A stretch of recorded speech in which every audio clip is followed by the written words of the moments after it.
విశిష్టత లేదు.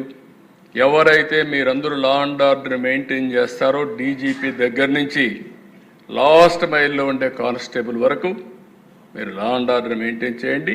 మీకు అండగా ఈ గవర్నమెంట్ ఉంటుందని మరొక్కసారి తెలియజేసుకుంటూ, ప్రజలు పూర్తిగా సహకరించమని మరొక్కసారి కోరుకుంటూ, ఇంకొకసారి నాకు ఎక్కడన్నా దొరికితే మాత్రం గంజాయి దొరికితే అడికి అయిపోతారు, మీరు గుర్తుపెట్టుకోండి. అదే మరిగా ఎక్కడ డ్రగ్స్ దొరికినా లేదు. రాజకీయ ముసుగులో హత్యలు నేరాలు ఘోరాలు చేయాలనుకున్నా చాలా క్లియర్గా ఉన్నాం. ఎవరైనా మీరు మీ సమస్యలు చెప్పాలంటే మాకు చెప్పండి. సమస్యలు చెప్పకుండా మీ ఇష్ట ప్రకారం వచ్చి రౌడీజం చేస్తాం, ఇష్టానుసారంగా ప్రవర్తిస్తాం కూడా కరెక్ట్ కాదు. మీరు రండి, వింటాం, మీరు చెప్పిందంతా వింటాం. మీ సమస్య న్యాయపరమైతే తప్పకుండా పరిష్కారం చేసే బాధ్యత ఈ ప్రభుత్వాన్ని చెప్పి తెలియజేసుకుంటూ, అందరూ సహకరించమని చెప్పి కోరుకుంటూ మీ దగ్గర సెలవు తీసుకుంటున్నాను. ఇప్పుడు గౌరవనీయ ముఖ్యమంత్రి గారు ఈ చర్చలో పాల్గొనటం ప్రజలకు ఎంతో ధైర్యాన్ని ఇస్తుంది. నిన్ననే ఇనాగరేట్ చేశాను శక్తి యాప్. ఎవరైనా సరే ఆడబిడ్డలు ఆ శక్తి యాప్ డౌన్లోడ్ చేసుకుని కనీసం ఆ ఫోన్లో చేయగలిగిన ఆ శక్తి యాప్ ఆన్ చేసి 3 సార్లు షేక్ చేసిన ఆటోమేటిక్గా రిజిస్టర్ అయిపోతుంది. ఎక్కడున్నారో జీపీఎస్ చూసుకుని 6 నిమిషాల నుంచి 9-10 నిమిషాల లోపల మీ దగ్గరికి వచ్చే బాధ్యత పోలీసుల పైన ఉంటుంది.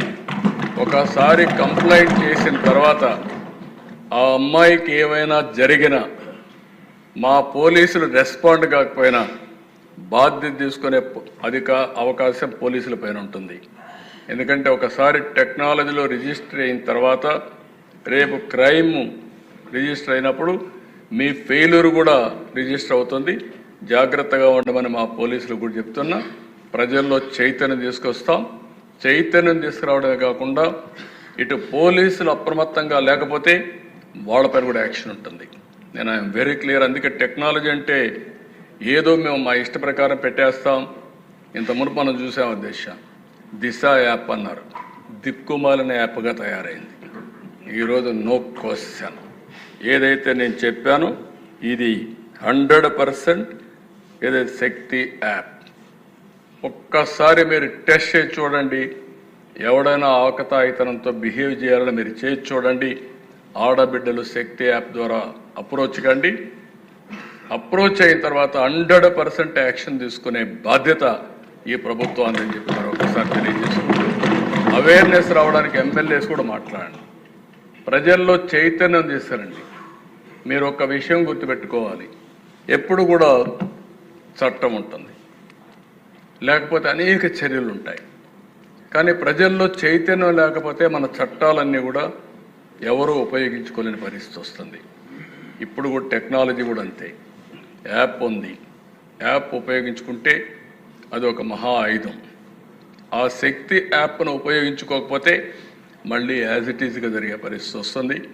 అందుకే ప్రతి ఒక్క ఆడబిడ్డని ఎడ్యుకేట్ చేయండి. ఆడబిడ్డకు రక్షణగా శక్తి యాప్ ఉంటుంది. దీన్ని పూర్తిగా ఉపయోగించుకునే బాధ్యత ఆడబిడ్డలది.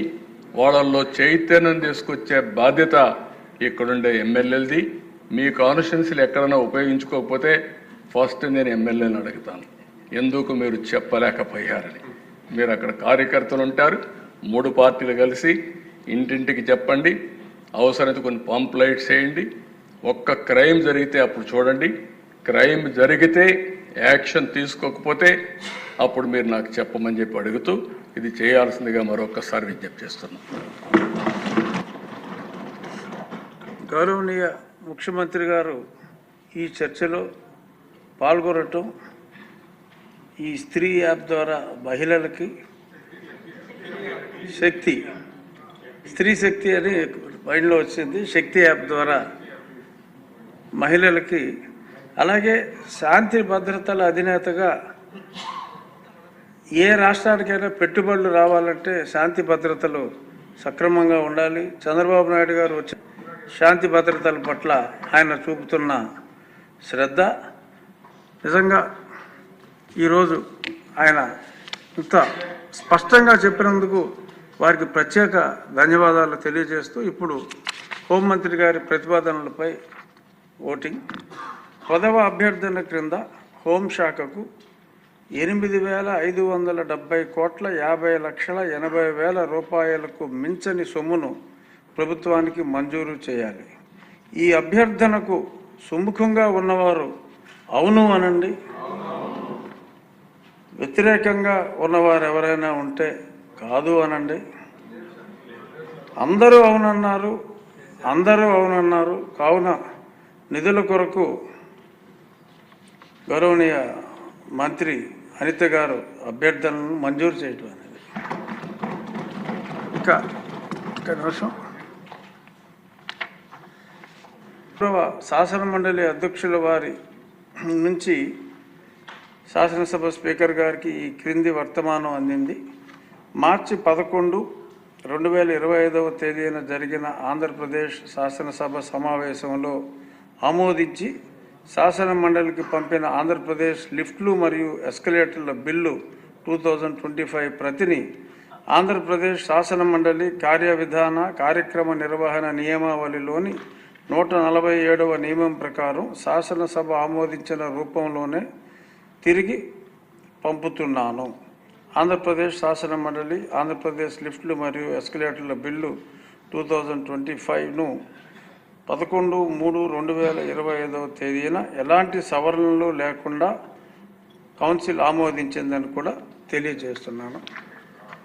ఇక ఇప్పుడు అందరూ చాలా కాలాతీతం అయింది, కానీ ఇంపార్టెంట్ సబ్జెక్ట్ కాబట్టి ఒక్కళ్ళు కూడా సభ దాటి బయటికి వెళ్ళలేదు. అరగంట సమయం భోజనానికి బ్రేక్ తీసుకుని ఆ తర్వాత ఎడ్యుకేషన్ అండ్ ఐటీ సెక్టర్ మీద చర్చ అండ్ ఓటింగ్ జరుగుతుంది.